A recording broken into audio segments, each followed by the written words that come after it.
This production contains one catastrophic piece of miscasting. What have you just seen? Trying it on!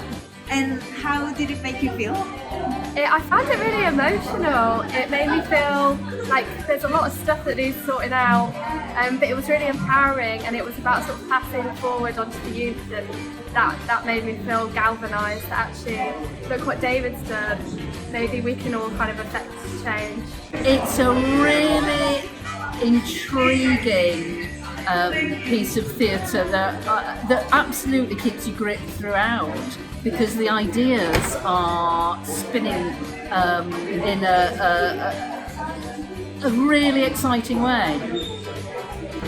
I just would massively recommend it. I think it's really, really interesting and made me think a lot about my impact and what I do, and maybe I could be doing more in an age where it's very easy to just sort of like a post on social media or sort of WhatsApp your friend about it, but maybe we should actually get out and do more, and the importance of that.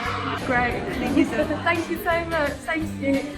But I'm not sure anyone has understood what's happened. We think this is our time